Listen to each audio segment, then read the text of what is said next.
Go. Yep. Okay. Okay, recording is at the top. All right. Um,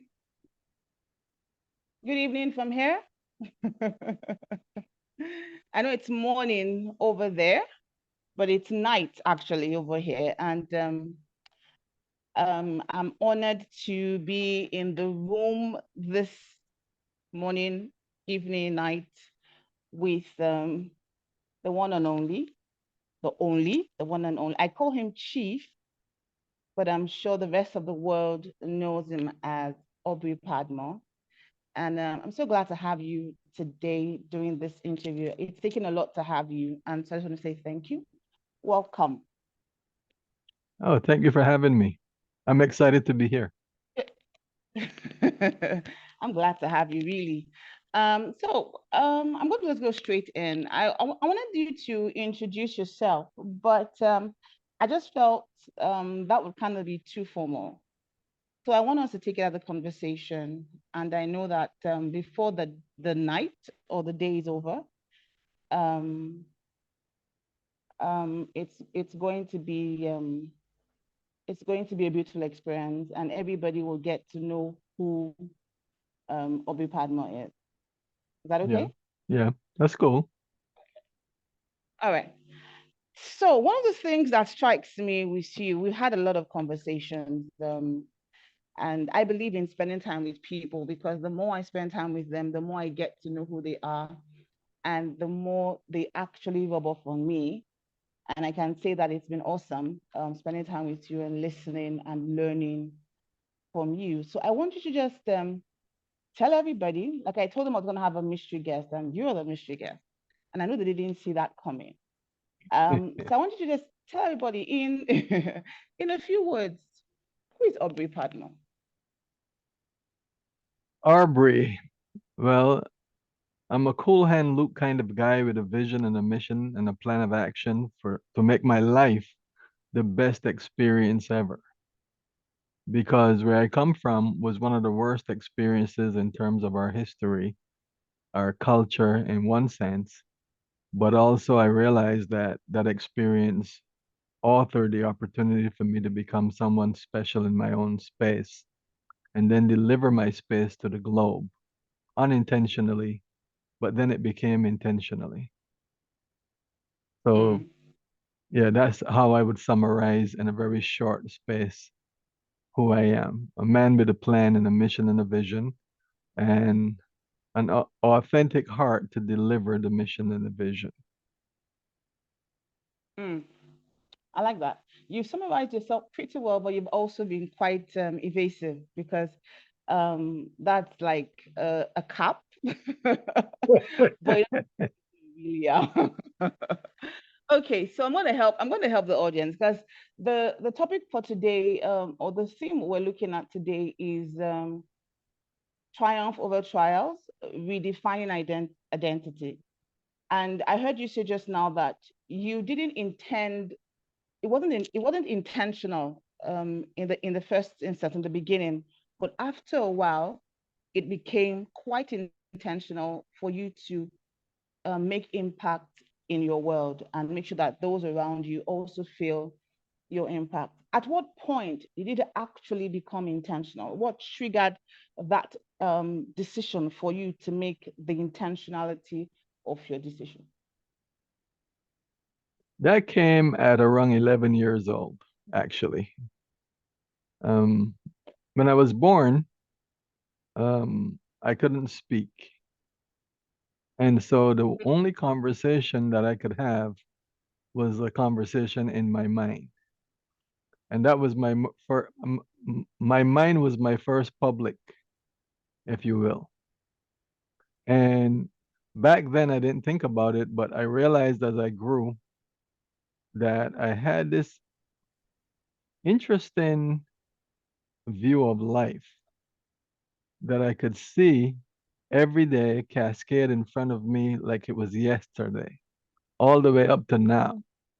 And I would find it pretty interesting that when I speak to people and tell them how I'm thinking and what I see, it mesmerizes them because they can't believe that a little baby can remember everything that happened to him in a sense that is quite visual. And Mm.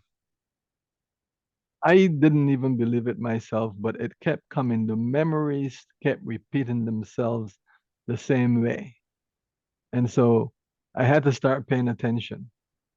And that whole experience caused me to see the world in a different way. I couldn't communicate, but people were communicating with me.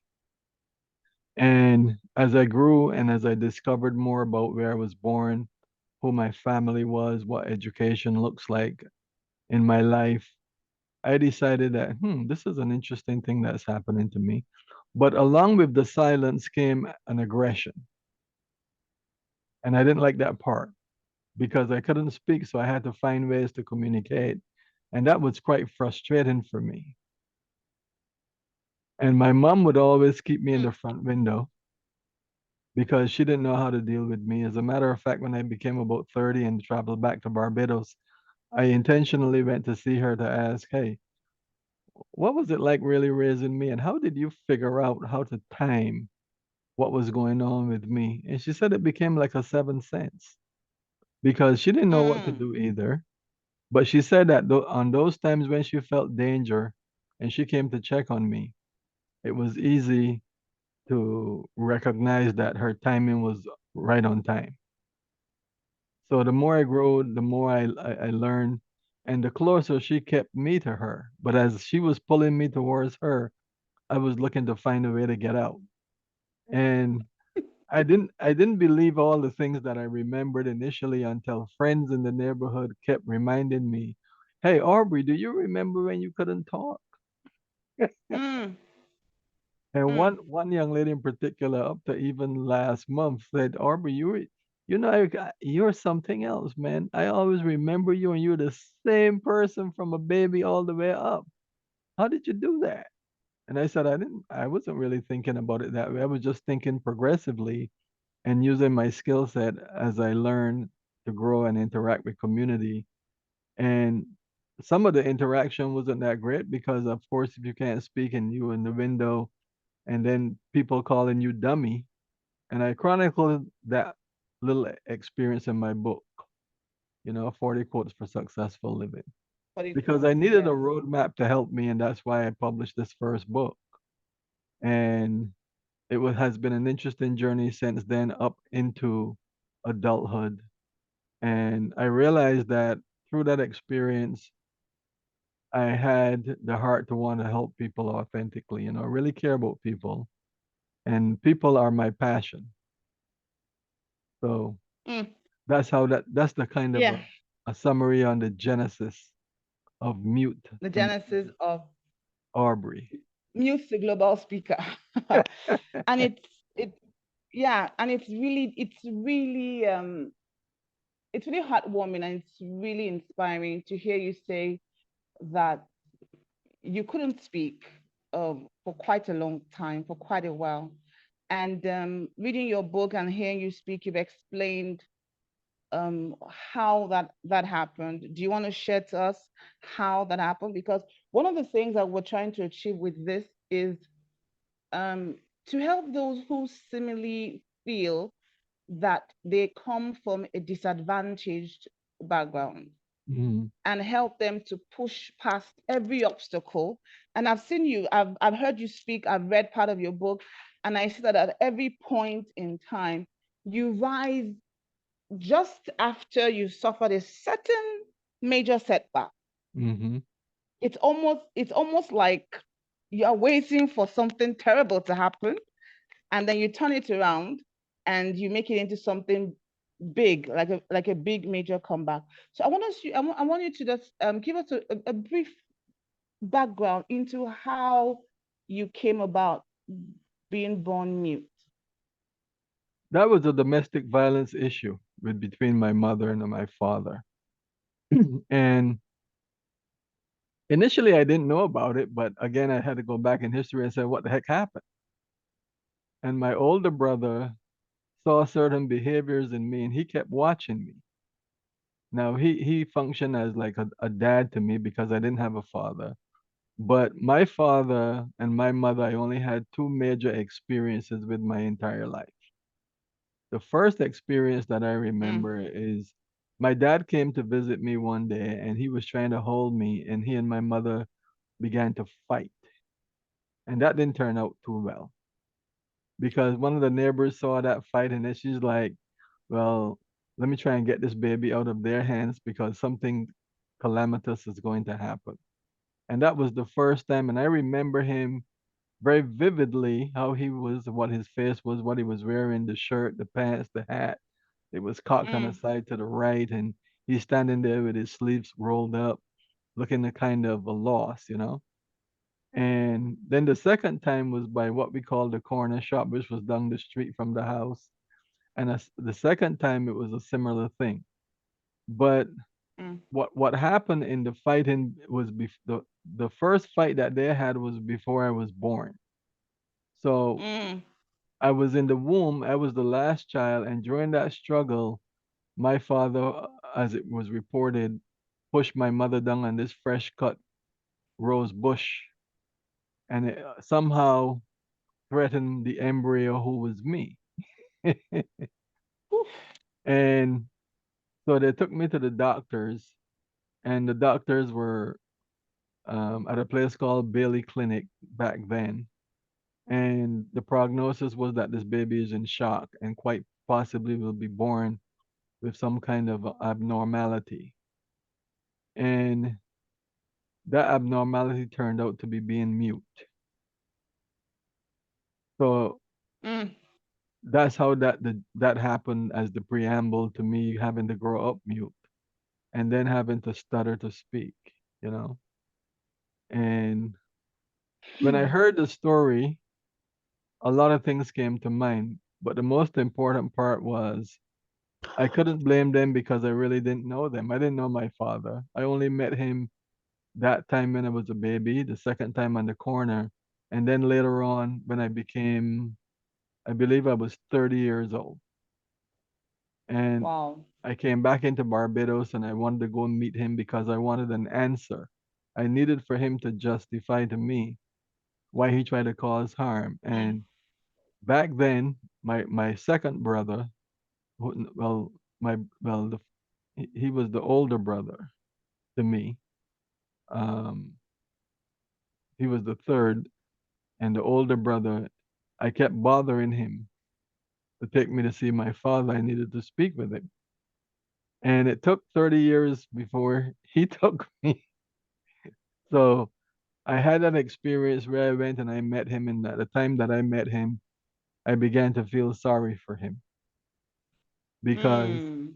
when I met him and I started questioning him, I realized he was sort of homeless and suffering from alcoholism.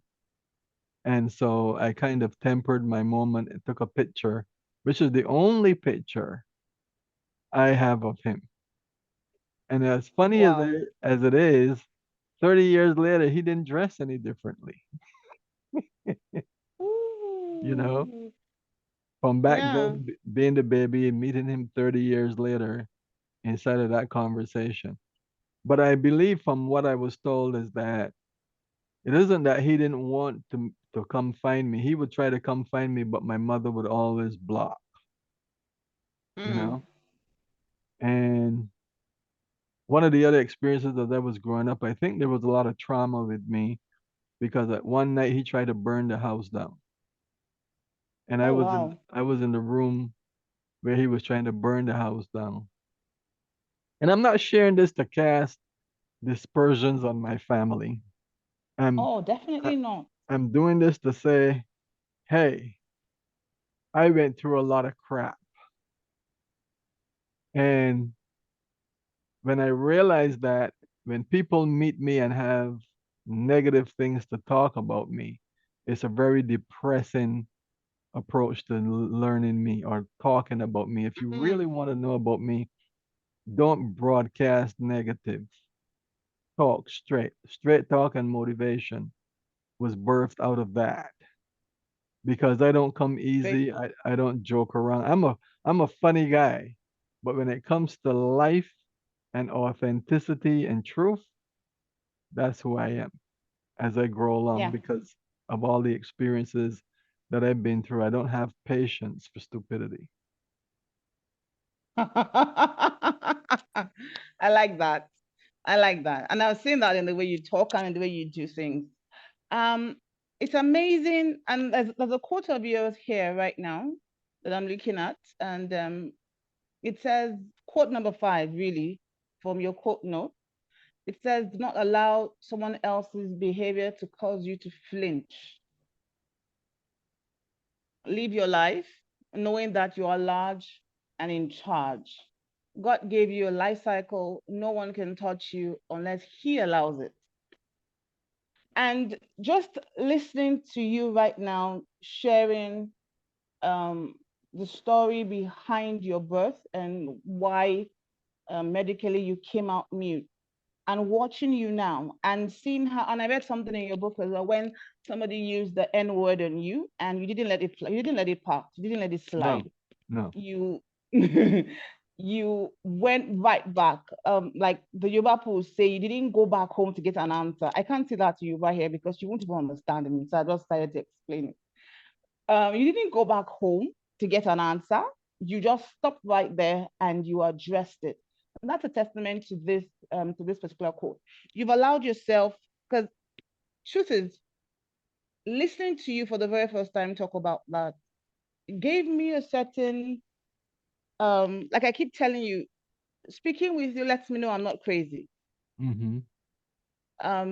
Yeah, because I hear you and I hear your expression. I'm like, oh, somebody else has gone through something similar, may not be the exact same thing. And for a very long time, I would flinch at certain comments, certain reactions to people. But I've looked at you and I've heard you literally just rise above everything the life has thrown at you. And like I told you, I'm going to be touching some really, really soft spots. Um, because sometimes we over here in Nigeria look at you guys there in the US and think, oh, you guys had it all good. Everything was fine. But to hear you actually tell me that you've gone through hell and high waters and you're still able to maintain a kindness and openness, an authenticity that it will be impossible to say he's gone through stuff. How have you been able to navigate yourself to the point that regardless of what anybody does to you, you maintain here, you maintain the goodness of yourself. You don't let the negativity get into you. Well, my mother and I were having a conversation one day. She didn't talk a lot, but that woman was an eloquent person, man. Mm. I think what transpired with her changed her mode of operation, but she was quite smart. And I was having a bad day one day because people kept coming at me negatively. And she said to me, Joel, that's my nickname. And that's one of the reasons my son was named because my grandmother gave me that name from the book of Joel in the Bible. And I love that name. But when she told me never let confusion steal your knowledge, that became Mm. my power moment, my power quote. Mm. And introspectively looking, as I remember and reflect on her, she was telling me what transpired with her. I think the confusion in her life and everything that she's been through stole her ability to execute on many things that she wanted. And when I wrote my book and I brought it home, she took it from me and put it under her pillow and slept with it every night until the day she died. Oh wow. And nobody knew that. As a matter of fact, she's passed away. I didn't get the chance to go home yet since then because it was during COVID and several other things. But that is how I'm able to maintain my center, my core, understanding what my environment looks like as a construct, meaning Mhm. Why do we have all of these things going on around us on purpose? And knowing and Mhm. understanding that allows me to not let the confusion steal my knowledge in life because I Mm. subscribed to what biblical standard would want me to because that's the only truth I knew, the only Mhm. understanding that I had. And even in that Mhm. conversation, I tested that belief system with the people around me, with myself, and even I questioned God, you know? And Mm. my grandmother would say, the Bible said don't question God. I said I don't see that, but if it did say it, I'm still going to question because if God is my father, I don't have a father, and Woo! I need an answer, then I have to ask my father, what the heck is going on? Who are these people, places, animals, and things around me? If you can't answer me, why do I need you in my life? So, I'm gonna take you up from there. I'm mm-hmm, gonna take you up from there. I wasn't gonna ask it right now, but since you've touched it, I'm gonna take it up from there. Now, true, the Bible says we can't question God. And I'm a Yoruba girl, and one of the names we give God is, bear with me, is Kabiosi. mm-hmm, Okay, and that means um there's no king like you. Unquestionable God. We can't no let to question you is impossible. Literally. Kabiosi, to question you is impossible. So we grew up with the mentality of, like you said, you can't question God. And it's strange because I grew up believing that I could actually question him. I could actually sit down and ask him, yo, what's up? What's happening? Why is it happening the way it's happening? Where am I in all this? Because and I keep saying that the first relationship I had with God was that of father. And that was basically because I didn't have, I had my dad, yes, but um, I remember while I was in secondary school, I woke up one morning and I had the question, if your dad dies today, what will you do? And I just said, I'm going to die with him. Like, no, it's impossible. I can't live my life without him. And then barely 2, 3 months later, my dad had a stroke. Yes. And it was really bad. He was a doctor. He was very stubborn. You made me start to write a book about that part of my life. So I've yeah. started writing it already. And after a while, during that time he was down, I heard that voice again say, so if your dad dies today, what will you? And I said, you know what? He can go. I'm going to love you. I'm going to serve you. I'm going to follow you like you're my father. And for me, that was the beginning of a relationship with God. So I just felt, hey, if something is bothering me, I should be able to talk to this person who says it's my dad. And so when things are happening in my life and things have happened, when I'm talking to God, people are like, what's wrong with you? Why are you talking to him like that? And you put a quote in I saw it on your Facebook. You said, you were told you said questioning God saved your life. mm-hmm, You said they told me not to question God, but I am glad I didn't listen. mm-hmm. I want you to please explain. Maybe somebody will get it. Please.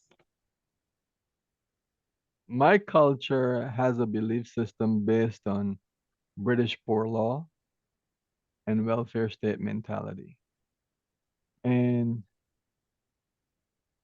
all of the things that happened in my environment, what I was taught by people, I realized emanated out of that understanding. And Mm, so I was resolute about questioning God because if the person that created the universe can't answer me, why the heck do I need to hang around? thank you. If someone is going to come and preach to me and tell me something that they regurgitate out of a Bible that was handed down by the people and named and rebranded and marketed as the King James Version. I've got a problem with that. Always did. Mm.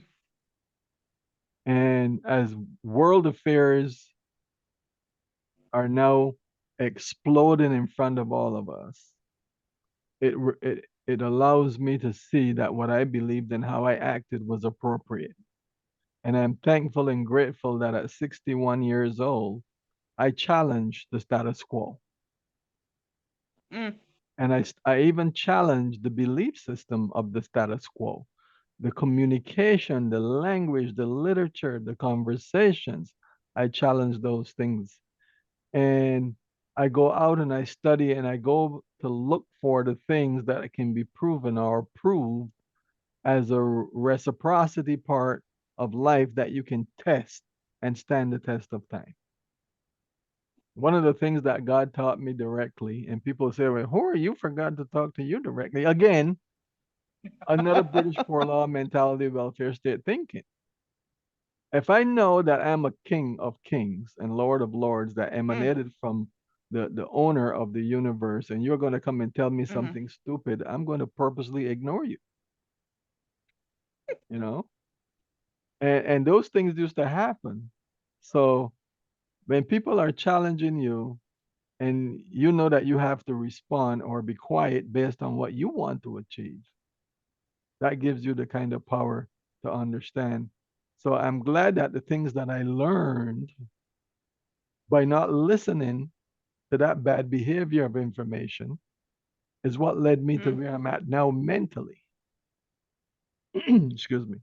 So now that the world is Bless you. kind of corrupted and frustrated, I look at what is not said. I've always looked at what is not said when someone tells me something. Mm.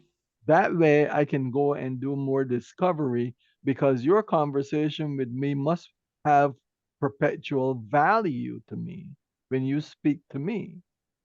If you're going to teach me, I want to see the perpetual value of what is going on in this educational system that you are providing me with. If it cannot be sustained, I'm going to come back and question you. So, questioning God gave me what I will say as the Genesis and the Revelation and the behavioral model in the middle to help me learn how to navigate and steer my own vehicle. Mm. So that's why I said what I said in that quote. And all of that was Mm. revealed to me in the picture that I took was taken in Barbados, you know, and it was taken at a landship program, which was part of our culture. And I was glad it happened because it had some um, family remnants to it, which I will talk about later when I get to Los Angeles. You sure I'm not going to pull it out of you today? Well, maybe, who knows? I'm having this conversation as authentically as I can with you because this conversation is coming. This Q&A moment and this interview is coming out of Africa. And to me, this is a Yeah. historic paradigm shift in conversation. So if I'm going to tell somebody who needs to know what happened to your brother who family went through the Middle Passage and has become the core line leader in a small nation in the free world, I will answer you as authentically and candidly as I can. So if you pull it out of me, you are pre qualified to do so. And the fact that Okay. Nigeria is a powerful part of the synergy that built Barbados. And I remember posting a lady from Nigeria in the history books in the chapter and give you an assignment because you're there. I said, go find out who Yeah. this woman is. Yeah. And as we are Yeah. speaking right now, Africa is on the tip of the tongue of the nation of Barbados and the global desire for Barbados to grow economic sustainability out of this entire conversation. And this is what needs to happen. So this conversation is timely. I'm excited to share with Wow. you. You know, And speaking with you, I see, can you hear me? Yeah, I can hear you. Okay. I see your passion for Africa. Um, I see yeah, the assignment you gave to me got me going searching and got me creating pictures in my head on how I'm looking for the word, how one we are, regardless of where we're coming from. There's heritage there. There's history there. And the sooner we begin to realize that we're more than what we seem to be, the better for us. And speaking of hostile environment, speaking of the middle passage, because of the assignments you gave me, I had to really go back and do a lot of research and realize things that I never even knew happened. Like you get the real picture, and still you even can't get the real picture because it's just reported speech. But to just be able to think about how far we've come and how Nigeria actually is part of the foundation of Barbados is mind blowing. Mm-hmm. Really, really, really is mind blowing. And that's going to take a cue to my next question, which is dealing with hostile environments. It's for me, it's a big thing because whether you created the hostile environment or you were dragged into the hostile environment, it has to be dealt with. There has to be a model, there has to be a way to navigate through hostile environments successfully. So I want you to tell us, because I know you've gone through quite a lot of hostile environments. I know that you fought your way through a lot of things. How have you been able to navigate? There are two things in my mind that I think about when people ask about hostile environments. And I learned a long time ago that you can either react or you can respond. And to respond, you have to study your environment. Mm, Otherwise, you're just going to react. mm, And when you react, you lose your personal power. mm, An example mm-hmm, is one day I purchased a limited edition Lincoln Town Car. And I'm driving on Staten Island, and there were only 12 of this car made. And it wasn't about anything else other than opportunity and to purchase it. But I'm a black man driving the car, and a New York City police officer pulled me over, put his gun out, pointed it at me, not realizing who I was at the point in time. And I remember that story every time I passed the bookstore that it happened at, right? Victory mm-hmm, and Clove Road. Now, fortunately for Aubrey, I was working in the court system at that point. So when he pointed his weapon at me, I knew this was a death moment. And I mm, always took the time to realize, in terms of what I said, you need to study and understand how to respond or react. So my first move was to respect the fact that the police officer moved to DEFCON 2. Because if mm. he was going to be at DEFCON 1, right, Mm-hmm, then, and I don't say this to say anything against New York City police. I have a lot of friends, mm-hmm, relatives, and neighbors associated with the New York City Police Department and the Unified Court System of the state of New York. And I have a high respect for all of those people, even after that nonsense happened twice, three times actually, Twice. three Three. times. Wow. Okay. Wow. And this goes back to how do I keep my core? How do I keep my center? I Mm-hmm, do the response factor to protect the food bearer of my children. At the end of the day, I had to get home. That's number one. If I didn't have kids, my anger management program would have been secondary. Because I already Mm. come from a hostile environment in a slave manufactured nation. And here you are. I Mm-hmm. came to America to be free, and you are imprisoning me, just like what's happening now. That bad behavior caressed the whole scenario. But luckily for me, as I go backwards, is that I was able to show him an ID that said to him, New York State Justice, and it said police on it. So he put his weapon down, housed it, and walked away because he knew he was being a racist.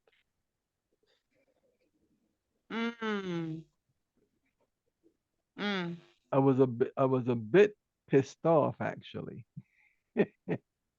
because other people were there looking and wondering what happens next, but they were also very impressed with the way I handled it because it was like a diagonal moment. I was on the right hand side, he was on the left hand side in the turn lane, and he could have gone off in the shot. I could have been killed, literally. Mm-hmm. Mm-hmm. But I realized Mm-hmm. I'll hold on to this for a moment. And this is 40 years ago, almost. Do you see how long I held that story until now? Yeah. Yeah. Yeah. Powerful. How you kept Because your cool. I had to,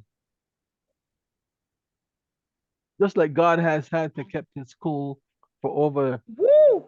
10,000 years or Don't more. get me started on that. Okay? Yeah. Because the life that we live in the year that we live it in right now is the years Mm. of consecration based on the lifestyle of Jesus Christ of Nazareth. And if Woo. we don't understand how that works and what that means in terms of the trailing time, right? Then we have to pause and drop again and ask ourselves, what are we truly believing? You see? Mm. So for me, understanding Oof. that continues to be a growing place, you know? Something that I taught my elder son because one day we had a conversation and he said, Dad, sometimes people really make me pissed off, man. And I said, you have your father's blood in you, and you carry a weapon. So I want you to always remember what I trained you to do, what I taught you to do Mm. in your head. And he said that's exactly what saved me, you know, Mm. because reactionary behavior causes chaos, and it continues to be that way. Excuse me. And the way we see That's true. ourselves, that's That's why true. earlier on I said, I don't want to hear the word call me nigger because now you're putting me in a reactionary mode. If I was Mm. not educated about my value and human capital and the history of my family and where I come from, that could have gone real sideways Yeah. very swiftly. Yeah. And the only thing would Yeah. have been in the street would be blood and guts. Mm. And that's what we have to Mm. look at when we're looking at young people and telling them to think before you do, think before you act. As a matter of fact, a friend of mine sent me his new T-shirt that said "Think before you act," blah, and something else. But I'm not going to reveal that yet because it's his quote, and Mm. you have to respect people's value. True. True. Speaking And of values, yeah, speaking of values, I've heard you use this term before, a culture of indifference. mm-hmm, And yeah, and you said this generation, we need to live our lives in a way that once we understand who we are, where we're coming from, we look at the life of Jesus. And I love the way you bring in scriptures into your daily walk, into the things you do. And that's one of the things that really, really attracts me to you is the fact that you can take scriptures in a very unconditional unconventional way, sorry, and apply it um into your everyday life. And one of the things I've heard you say is place of character in people, and there's so much culture of indifference.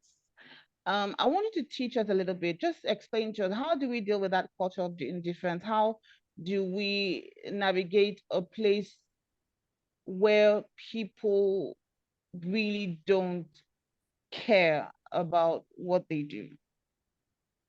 Well, for me, I took the hard road and the long road to understand it. I actually engaged people from other cultures Mm-hmm. to find out what causes you to think and act the way you do. And interestingly enough, when I came up against people from different cultures, I would always ask them specific questions. I would have meaningful conversations to learn from them. And what that did is it created an ambiance for me to be able to learn more from other people within those segregated cultures that I'm talking to. So if I meet somebody from China or someone from Japan or someone from Korea, you know, and I engage them, I learn about who they are and what their culture means to them, because a lot of people say they look like, and they used to call them chinks, right? Or something like that. And I said to them, how does that make you feel? You know, I mean, having conversations with people, they say, you're from Barbados? The most common thing recently when people say I'm from Barbados, I said, you know Rihanna? I said, I've never met Rihanna, but in person, right? But I know of people who are her friends and tight, confident people, you know. Mm-hmm. But that's not to promote her either. It's just like the culture is all about who do you know in that particular person's life or that particular person's history. You study people's history, you learn their culture, the things that make them do what they do. That's what the word culture means. So if you learn who they are as a practice, then you cannot afford to be indifferent after that. But if you allow someone else's opinion of that person to emanate from your mouth, from your thinking, from your knowledge, then that is what builds the culture of indifference across the planet. And then Mm. you miss out on some beautiful experiences, man. True. Because I have friends in just about every nation across the world. Someone said to me, Arby, you know what? You'd never be homeless. I said, that's true. I have to stop and think about a country that if you drop me off and I can't find some place to hang out. I really do. Mm. I really do. I haven't thought of it yet because I connect the dots. And the culture, because then your culture of studying what indifference means brings you into a culture where you are accepted and connected by dots of people who know each other. Mm. So for example, if I'm in Zambia, or if I'm in a Mm-hmm. country that's next door to the other country and I call the person from the other country, they can refer me to somebody in that other country because I'm culturally accepted around the globe. Mm.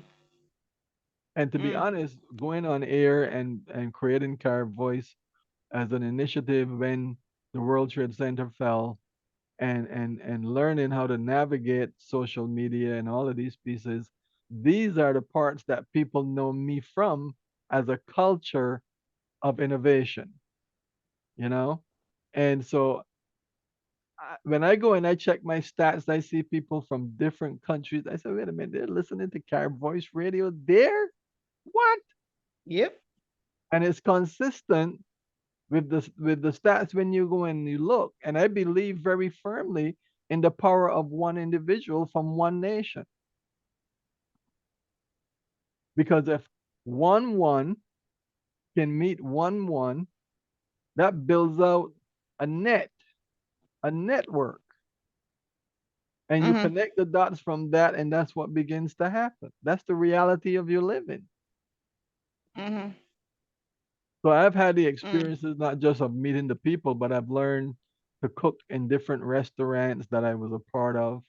So the culture then really got sweet. Like I call you Chef Aubrey. Yeah. Like when I first cooked in a Japanese restaurant in New York, I was the guy in the kitchen helping. The only thing they didn't teach me how to do is how to do sushi and sushimi Mm-hmm. because and this Mm-hmm. particular fish that if you don't know how to cut it up properly, it can poison you. And I said, I'm not touching that. Mm-hmm. I'll make the sauces, I'll make the juices, I'll cook the food, I'll fry, you know, and then they take you under their wing and they teach you their culture, which includes teaching you a few things on the martial arts end of things, the food arts, the culinary arts, the culture of how they engage, and even a few words in their language, because that brings a lot of great camaraderie, and Yeah. it has been a tremendous experience, man. What? You can't take that Now, from me, you know? yeah, And then yeah. and then again, like when you heard about when I watched MASH, I grew a real appreciation for MASH because that was military army surgical hospital, and the setting was in Korea, right? So I studied North and South Korea behavior and history and have an understanding of what the Korean people have gone through and who they are and that kind of thing. That puts me in a place that if I met a Korean person, I could talk about the 30th parallel, or I could talk about the history of war, rumors of wars, culture, and the language, and the interaction between men and women, children, and all that stuff. Same thing I learned from people that are friends in Japan, China, Singapore, um, that kind of thing. You know, I've met people from Egypt, Morocco, and meeting the folks from Morocco was a very interesting thing because I went in and did some research and realized that entrepreneurship actually began in Morocco. Can you imagine that? Oh wow. People are Oh talking about wow. entrepreneurship and finance, and we as Black people refuse to have cohesion and collaborate and do things when it came from there, you know? Wow. Wow. Anyway, I Wow. digress from the question. No, you haven't. No, you haven't. Because I'm going to take you on from there. Really, um, you cook. I haven't tasted your food, but I've seen you cook, and I'm like, honestly, you need to do a show, Chef Aubrey Speaks, like emphasis on the chefing part. While you're having while you're having conversations, really. Um, and I remember you shared how you were at a very, very, very low point and you walked into that restaurant and you were actually turned away initially. Yeah, because I know there's somebody who is going to be listening to Yeah. this Mhm. who just feels, oh, why bother? Why should I even try? I want you to just explain, just share with us that experience and how it turned things around for you. One of the low points living here was being kind of homeless. And I've never So if you're shared up, that. so Professor Aubrey Padmore has been near to homeless at one point in time in his life. Yeah. All right, I'm listening. I'm And listening. when that happened, I spent a lot of time on the Franklin Avenue shuttle. And that was a very low point because I remember calling my brother and saying, I want to come back home. And my brother refused to let me come back home. So when that happened, I just started looking for work more fervently. And I kept myself clean so I don't look like a hobo. But I always knew that people have to understand that not everyone is qualified to know your business. And once you learn that, then you can go and you can do things. But my attitude of attendance to finding the job superseded my need for people to know that didn't have any place to live. And when I walked into the building, as a matter of fact, I met a young man in the street who was doing ministry work, and I told him exactly what was going on because I was in battle mode. I didn't have anyone to tell me anything, so I walked around looking for work while being my internal character was battle, right? I was in fighting mode. Everything I could see, feel, and touch, everything around me. But I knew that I was on standby for any eruptions that come out and I have to respond. But then he came up to me and we were talking and I told him what my situation was and he looked me right in the eyes and he said, "You know that building across the street, I think they're looking for someone." Because I told him I'm not really interested in what you're doing as far as joining your church or anything. I just need to find me a job. And I went into the location and it was a Korean American type thing setting, you know. And I've never met those people before, but I went to the counter and one of the young ladies who was from Korea came to me and treated me poorly by no job here, right? And I looked at her like, who do you think you? And then I said, okay, thank you so much, right? But the guy in the back of the kitchen that was looking through the window, the port window, dishing out food to the front counter, looked at how I responded. And as I would get ready to leave, he chased me out the door to get me, tell me come back. Mm. And I went back and he said, listen, I have to apologize for the way my staff treated you. I'm very sorry. She was correct. There is no job here. But I want to talk to you because I like how you responded. And he said, Mm. if you're willing to do things like cleaning the counter and washing the dishes, I know that might be beneath you, but if you're willing to do that until something opens up, I could give you a few dollars. And I did that. And I was the best lunchroom cleaner, garbage guy, you know, bunksing around, doing things and did more than even asked for. And during that time, they were watching Aha. me. And then one night, one afternoon, when I was in the kitchen cleaning the dishes and you know my hands in the hot Mm. water and this kind of thing, the Mm-hmm. restaurant got really busy and they pulled me out and said, Do you mind helping?"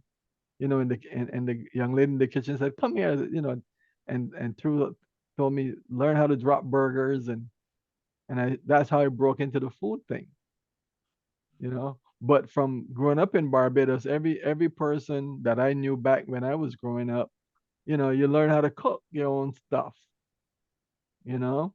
You learn how to use the juking board because back then I didn't have a washing machine. You take it, you're hanging out on the line. It became like a kind of like back out there where you're flipping the rock and all of that and hanging your clothes out on the line and then the wind blew through them. You pick them up, you fold them Mm. back, put them through and all of those kind of things. So those were some of the things that I had to learn because again, I had to learn how to do for me. And that's how I got started back then home, you know, doing my own thing. Not intentionally for that, but when I was in high school at 11, I saw a piece of land and I went and plant lettuce and tomatoes and sold them to the local supermarket and made my first dollar. So I had to employ myself because no one was working. I didn't have anything. So what do you want me to do? Mm. You know? And today, wow. And today you have so many things under your belt, really, Yeah. really. Yeah, you've really come a long way. And I know we're running out of time, and I know that I haven't touched half of the things that I would really want us to talk about.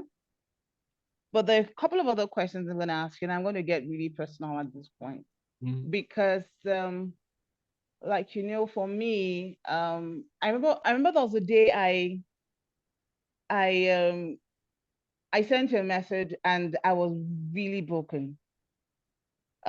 We hadn't started talking much long, but I just felt, oh, I could. I was in a fix and I could send you a message and I was really broken. And you called me and then you you you talked me out of what could have been a potentially bad situation Mm-hmm. because I was hurt emotionally again. And Mm-hmm. it was at a point where it could have gone either way, really. And then you began to share some things with me. And people think that because we don't we come out tough and we come out like there's nothing wrong, there's no care in the world, that we don't feel pain or we don't feel a certain heaviness. And hearing you speak, you shared you shared a couple of things with me. And one of the things that one thing you said, and I'm not sure you realized it, but you were speaking, and then I just penned it down and I said dealing with self-doubt. Because you said you asked yourself, am I really that bad a person? Mm-hmm. Is there something wrong with me? Mm-hmm. The very first time we spoke, and that was a winner for me. The very first time we spoke, you sent me a message. You said, "Can we have a quick video call?" And I was telling Mama Rosalind the other day, "Can we have a quick video call?" And I was like, "Oh, sure, why not?" And we ended up having almost 2 hours conversation on the phone. And the first question you asked was, "Why are you sad?" And you said, "You're not a bad person." And I looked at you and I'm like, he doesn't even know me. I have literally believed all my life that there was something wrong with me. And then I heard you say, you're not a bad person. There's absolutely nothing wrong with you.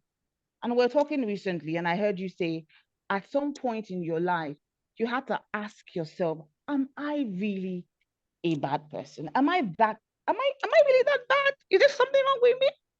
I want you to take us down how you were able to deal with self-doubt. I call it self-doubt. And how and if you want to share circumstances that made you ask yourself that question. Well, earlier on in my life, growing up with my family, I used to hang out with one cousin, and we're best buddies up till now, and I haven't seen him in years, but we communicate on social Oh. media.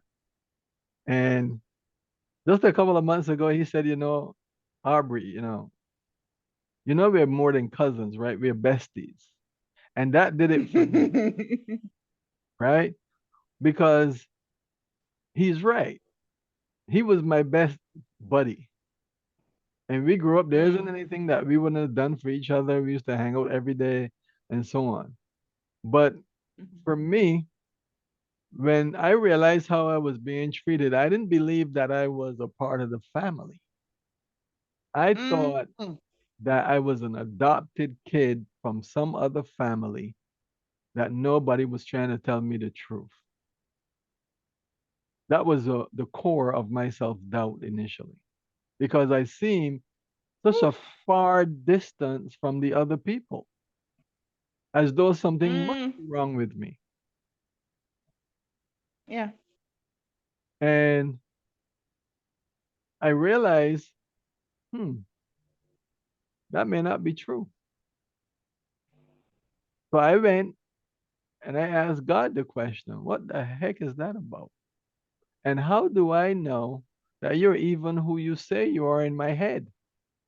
I need Come you to prove on. to me that the voice that I'm hearing telling me all of these things can prove that you are the living God. And he broke it down to me, even to the Mm. point that I don't call God a he anymore. But the title and the literature, the language that we use, we break it down into masculine or femininity and these types of things. So we say we he or she because that is the duality of the universe in any species or any form. Even if that one species can procreate and onto itself, the principles of masculinity and femininity still exist in that, right? So Mm. I had to break life down to its nanite form. How did we truly come along? You know? And what does that mean in terms of our thought process and how that can really teach us what we need to know? And God broke it down and said, listen, at the end of the day, anything that comes from me ends in goodness. Please say that again. Please say it again. Anything that comes from me ends in goodness. So Whew. when you start breaking it down and look at origin, division, and union, and all of these different pieces behaviorally in friendships and relationships and marriages and any kind of construct that's in the universe, you have to look at what causes the bad. And when you abstract that and look at it and subtract that, then anything else that's left is God. So anything that comes out of your mouth, anything that comes out of your action, the motive and mission and vision behind that is goodness. That's why this song that I think one of the gospel artists sings, I love it, the goodness of God. Um, Sissy Winans. CC Winan. And I wasn't moved. CC, don't get mad. But I was moved by her singing, but then this artist from Barbados sang it. Yeah, I heard that. I heard that version. Yeah. Powerful. And I said, oh, she is better. And I said, okay, that being the case in my mind, try to find a way to get them together to perform because that takes it to a whole new operatic A level, whole. right? Mm. And all of these things that happened in my life helped me to understand how to emerge the goodness. All of the negative, I flipped it into goodness. And I'm not standing on a pedestal saying that I will not get pissed off and bust you down if you mess with me incorrectly, or that you can say stuff against me, because there's some people out there who still do it, you know? And I have to call them to caution. And I don't do it in a hurry. Sometimes I take 20 years before I approach you. Coach. And that's what shocks them. Like, I didn't know you knew. How did you know you never said nothing? I said, because you were being a professional idiot.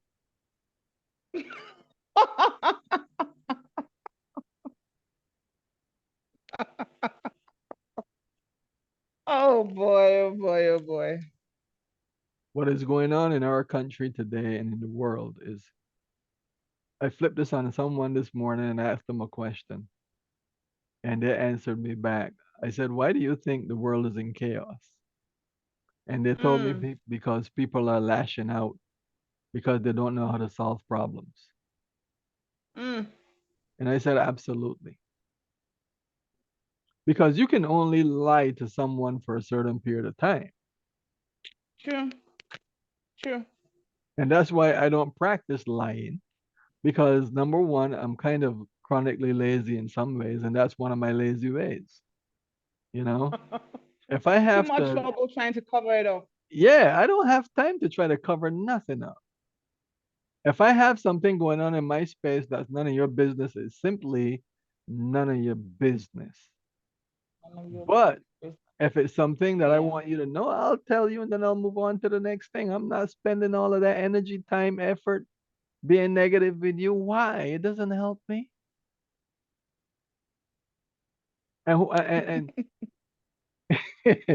my little boy Joel, right? Wow.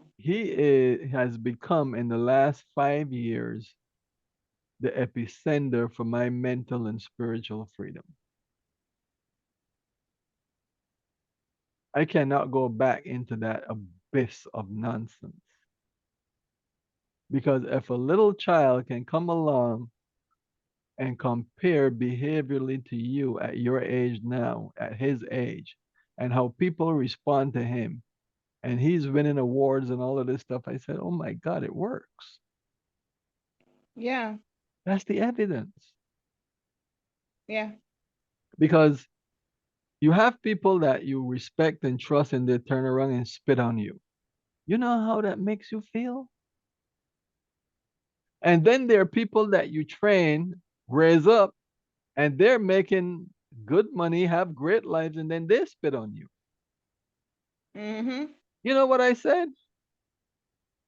God, I now understand why you feel so. Because they do it to you. They've been doing it to you. Yeah. And then they're Yeah. pretentious, and then they're jealous when they know that their jealousy does not take anything away from you. As a matter of fact, if you, let me break it down to you a little bit. If you're jealous of someone and you keep being jealous of that person, you are now authorizing them to lay claim to your own personal blessings. But you don't understand that. So when you look Come up on. I and like you that. see people who are like, well, why are they being blessed? Why are they living such a life? That's because they inherited what was supposed to be for you because you did not plant your garden properly. Mm. Mm. Mm. When I was growing Mm. lettuce and tomatoes and cabbage when I was in high school, I made enough money for my aunt to buy her house. Wow. And I used to travel with her every Saturday and Sunday up into the villages and sell makeup, lipstick, and all kind of stuff. I would leave home without a red cheeks and come back with red cheeks because the ladies would say, "You're such a cute boy here," and they'll buy my every weekend. They'll look forward to me coming. I was an entrepreneur before I even knew what the word was. And Yeah. yes, the ability to have a powerful mindset. I called it today and during my show, my majestic mindset. Yeah. I listened in on that. You know. And then a guy in one of the rooms said, "Hey, Mr. Majestic," Yeah. you know, because right now we are in a place where when you've gone through a lot of negative, you own negative into positive. It Mm. becomes part of your inheritance. So if you want to Mm. learn how to handle these types of things, know that the other side of the coin is your ownership of negative, and you can then translate and trade that in for the positive and the blessings that are going to be coming to you. It's as simple as that. Mm. Powerful. Powerful stuff. Like, Yeah. You know, yeah. and I, I'm going to ask you one question. Yeah, please go ahead. Please go no, ahead. no, no, go ahead. I'm going to ask you one question. And I told you I was going to do this. Hmm. Um, it's well, not everybody knows, but it's become common knowledge for those who are close to me to hear me say that I've lost two kids, Hmm. and and I say that with all excitement today because today being the 12th of May, my baby boy is going to be 9. Mm. Yes. And that means so much because the two kids I lost were two boys at different times, different scenarios. And I know that that has that has that has done a lot to me as a person. It has shaped me in certain ways. And I know for a fact, we've spoken about it, um, that there's a beautiful young lady by the name of Crystal Hmm. who and I saw her picture and I'm like, oh, what an angel, like beautiful. How were you able to navigate that and pull through? I know the hurt never exactly goes away. I know it gets better. But as an individual, how have you been able to pull through that? Well, that actually ended up in me having a literal broken heart. Part of the reason I ended up in the hospital in 2023 in January on my birthday. Crystal was a very unique child. And when you have a child that believes in you just to believe in you and grow up with you, spend time with you, and you lose that child and you had conversations with that child, I will say this to you. The only reason I was able to survive her death is because I presented her to God at birth, literally. That's the only way I could have done this. When Crystal and Juliet were born, my first two children, I raised them over my head and presented them to God at midnight and said, listen, I know this is the first time in my life that I'm being a father, but I know that I'm temporary. So, for this purpose and this purpose alone and more, I offer them to you as the ultimate protector. And that is something that I remembered very clearly when she passed on. The journey has been 8 years of total chaos, total chaos. And in order to survive it, I had to serve other people the last 8 years unconditionally. Whether I was making money or not, I had to take a time to breathe because I saw it coming and I tried to prevent it. And for everything that I tried to do, the last mile ended in her destruction and death. I did everything that I could do to protect her. And it hurt me more than life itself. I would have gladly traded places with her so that she could continue. But that wasn't to be. And it is something that I'm going to share as a foundation for her because she knew who she was in my space. Mm. And she tried to follow true daughter style. Even if she was mad with me, she never forgot to say, Daddy. She never disrespected me in any way, shape, or form. She came to me directly with a problem, a concern, and sometimes she wasn't easy, but I respected her for that because that is what I wanted her to do. And I told her, this is what I wanted you to do. And Mm. when she presented the first boy to me and he's trying to talk to me about her, I was very blunt with him. And then I told him, I think it's time for you to leave because you don't have a vision, you don't have a dream, you don't have anything. How are you going to come and tell me you love my daughter? I think you love something else, but I warn you now. Think before you Mm. answer or get out of my face before I become fatherly. And he walked away. And then he said to her, don't mind him, man. Come with me. And she looked at him in the face and said, you heard my father say? I'm not going anywhere with you. You didn't pass the father Oh, test. Sorry. wow. Father test. So she continued on her journey. It is only when she started hiding things from me that became calamity, right?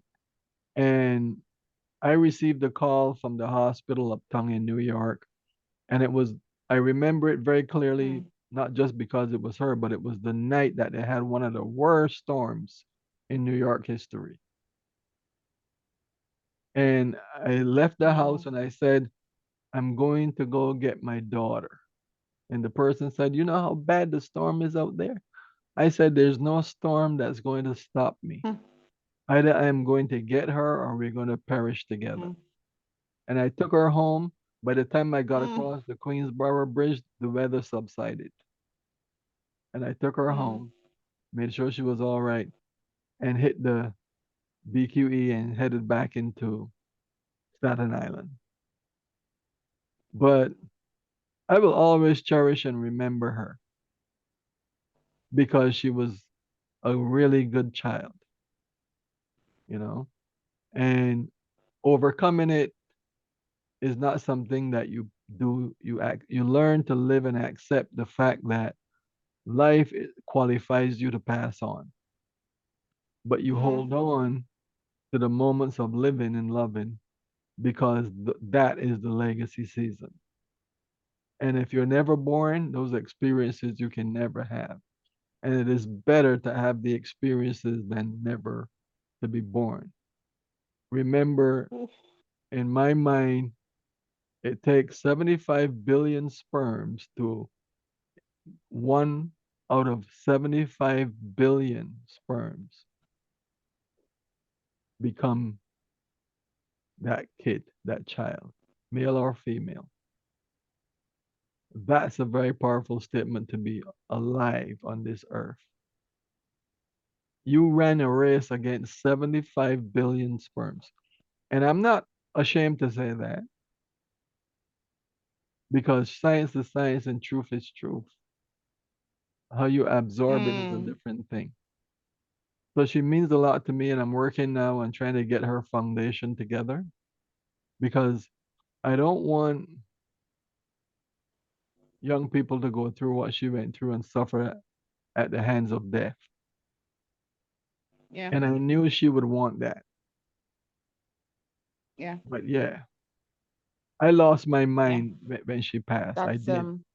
Yeah. yeah. And That's a powerful. yeah. Yeah. Go ahead. No, the trip to pick up her body wasn't an easy journey either. It almost ended in ruckus. But I held Yeah. myself together because my goal was to go claim her body. And like I always know that, like I said to you earlier, learning how to respond as opposed to react is a very powerful tool to have in your arsenal of knowledge. Because when I went to get on the plane, first and foremost, it took me 2 attempts to get on the plane to leave Mm. Atlanta. The first flight took off. I didn't have uh, I forgot my ticket at home. Then I had to go back the next morning, and when I got back, the plane left earlier. And the next plane that I got on, it went to Midway as opposed to New York. So I Yeah. ended up in Midway, and there was no ticket to transfer me to get to New York. And the woman who came to the airline counter was extremely racist. And I looked at her and I said, "Ma'am, all I'm trying to do is to ask Okay. you a question on how can I get out of here and get to New York? Someone messed up." And she started getting very rude with me. And then when she started getting rude, my entire face changed. And through the corner of my eye, I could see her supervisor running over because the supervisor apparently saw I was about to get ballistic. And I was. Understandably so. And she pushed the young lady away from the counter and said, "I'll take care of him." "Sir, what's the matter?" And she went into the computer and found out that whoever booked my ticket did not do the transfer for me to go to New York. Otherwise, that would have been a hell to pay in that airport. And I'm not easily moved negatively, but it takes a heck of a lot. But that situation, mm-mm. Yeah. Very understandable. So I don't think she understood, but she understood. But I understood who that person was talking to me. But nevertheless, you just erupted pain in me that you cannot control. Yeah. Yeah. And I had to go do everything myself because two things transpired when she died. Her mom was in the hospital for a surgery that same day. Wow. So I couldn't tell the mother anything because I felt if I said something, that might have killed her in surgery. Mm. And Yeah. then the other part of it was I didn't want for her death legacy to be something negative. So I had to hold my own, go do everything related to getting her body, burying her, and having a service in New York all on my own. No other members of the family had the Wow. opportunity to attend or took the time really to participate. So that too was a painful journey. But people who knew me in the court system and people who I had the chance to tell something to that could make it came. A couple of people Wow. drove all the way from Atlanta through the worst of traffic to get there on time. Mm. So yeah. So Mm. that was another legacy moment. Yeah. Yeah. Mhm. I can relate to that. And I heard you this morning saying, um, sorry, I heard you this morning on the radio, or I heard you on the radio show saying, family isn't based on blood. Blood is blood. That we share the same blood doesn't make us family. Mhm. And yeah, that's a statement that holds really true for me. Yeah. And so listening to you right now, I can relate, and whew, I, that's really how I'm going to be able to express how I feel right now, because I've listened to you, I've read, I'm reading your book, and you're we haven't even scratched the surface of who Aubrey Padmore is. Like, we haven't scratched the surface. You're a bundle. I coined something for you. I call you Chief, really, and you know why I call you that. And Mhm. I'm not gonna share that with the world. No, Mhm. that's both of us. Like you said, it's nobody's business. Mhm. It's not their business. It's not their business. Yeah. Mhm. But I call you the entrepreneur philanthropist. Mhm. You've never heard me say that before, No. but I think that's, for me, the best way to describe you, because you're passionate about making sure that the entrepreneur in every individual finds expression. You're passionate about ensuring that people become the best, make do with what they have, regardless of where they are. You're big on pushing people to go past the hurt, and if you've gone through it, you believe that, hey, with the right amount of help, with the right amount of encouragement, the next person should be able to go through life and go through it well. And on behalf of everybody, those who said thank you, those who haven't said thank you, on behalf of them, I personally want to say thank you, because you deserve the thank you, really. You deserve your flowers. You deserve the accolade. Um, you may not be known the way people expect you to be known, and that comes from the fact that you're more particular about getting the job done than being seen, Mhm. and you'd rather stay behind the camera, Mhm.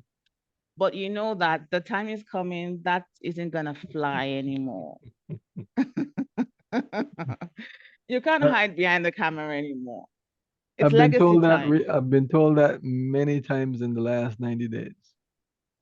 Yeah, it's legacy time. Yeah. It's legacy time. Whether as chef Aubrey Padmore, whether as professor Aubrey Padmore, whether as, I wouldn't mention it here,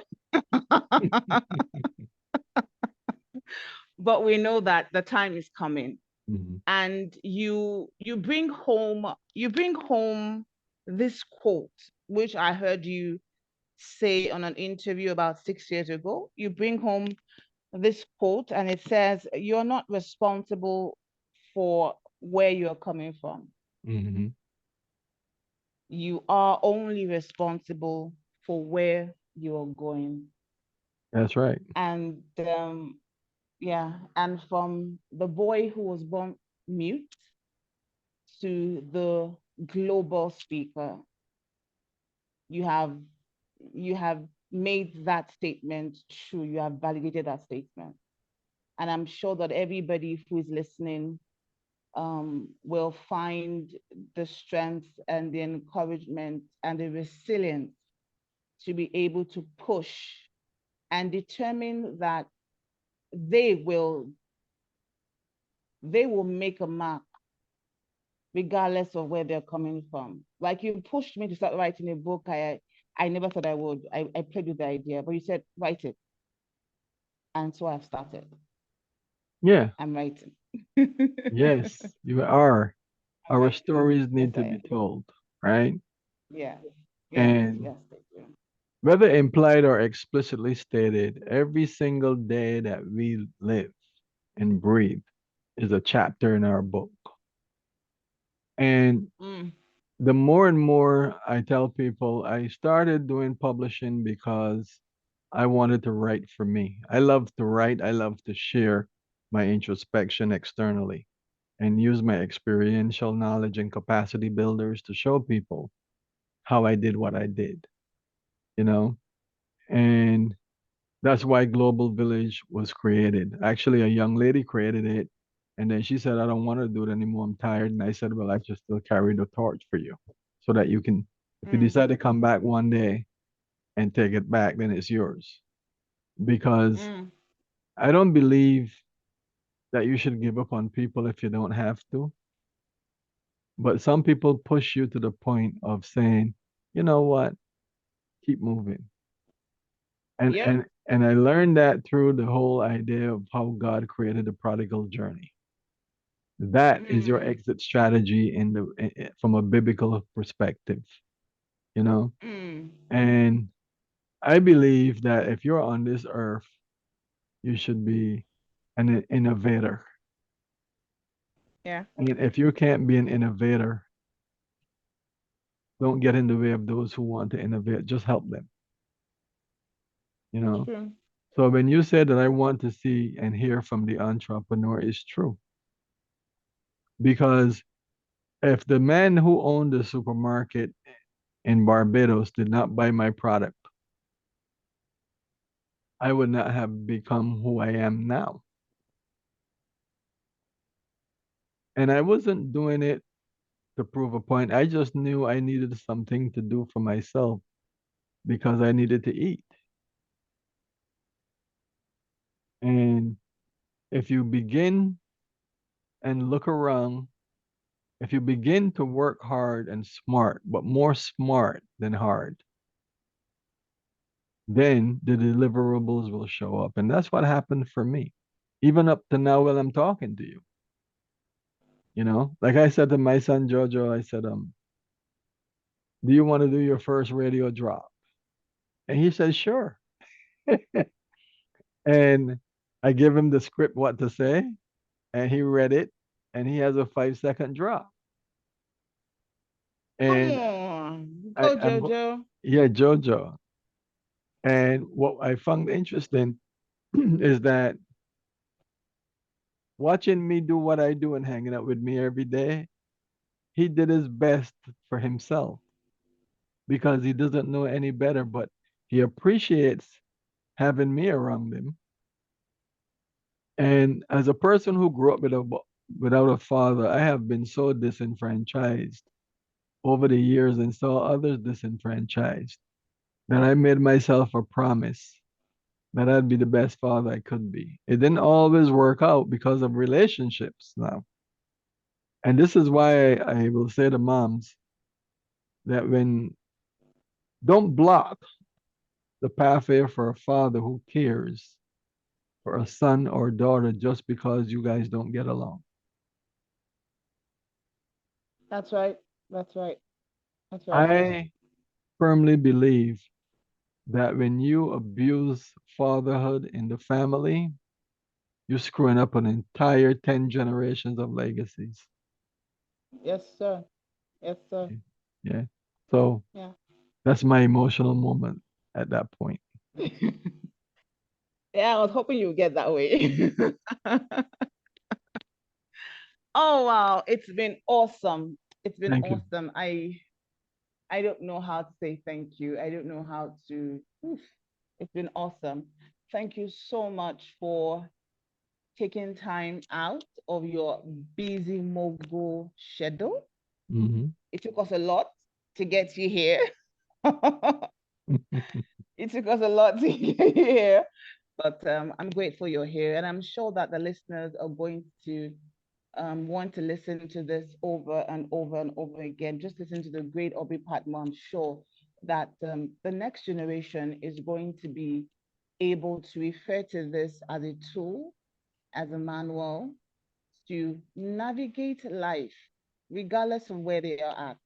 If you could come from the background that you came from and be where you are today, then nothing is impossible um, for anybody. And Hmm. that's one of the driving forces I have since I met you, is to keep saying, "Wow, he's there, he's pushing you." So you don't have any excuse to keep pushing yourself. No, there's none. So I want The, to say, the, yeah, the, the other side of yeah, go ahead. being born mute also appeared as me being afraid of the darkness. So when night fell, Mm. I was a person who was afraid to walk outside because not only Mm. was I mute, I felt that the darkness would engulf me. So I became a what they call a speed demon running from my aunt's house to my house. And and back then there was no light, there was no street light. So the No street moon, lights. the moon and you could see the silhouette of the people in your village. So if you knew how they walked in the day and you saw the silhouette at night, then you had the opportunity to say, "Oh, good night, sir," and you call them by name, and it's in the middle of the darkness, and you're like, "How do y'all know each other?" It's like, "Well, I know his silhouette. I don't know, but that's the silhouette." Wow. I Yeah, like the way you found systems that works for you. yeah, And important. yeah, you navigated those, that's beautiful. I could go on and on with you, really.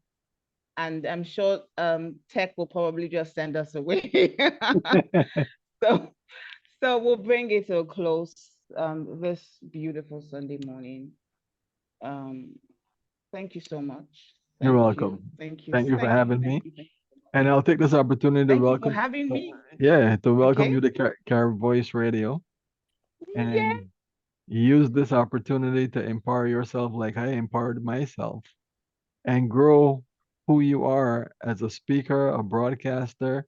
You're on Radio Nigeria, and you have one of the most important strategies for anyone to grow with. You've volunteered yourself to grow, and you can't Thank make you. that up.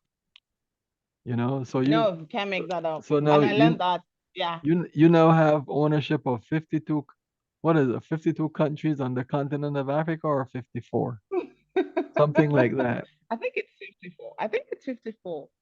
54 Yeah, countries in the continent. Yeah, it's 54. 54. 54 Yeah. countries on the continent of Africa to learn from you how to flip pain to power. And I will take this last statement to say to the people in Nigeria who are frustrated right now in the streets because things are hard, to take the time to think before you act, because Mm. destruction does not help, it hinders. At the same time, if you're cohesive and work harmoniously, things will begin to change. And remember, leadership is not just about the, the people you employ to work as your ministers of government. but the people have to tune in and balance the conversation in an appropriate way. It's the same hope that I have for Barbados, you know? When I was in the front window and even now when people say rude things to me, I don't respond automatically. I plan my way out of the chaos. I Mm. plan my way out of chaos because I know that people deliberately plan strategies to bring me down. So I have to plan strategies Mm. to stand me up.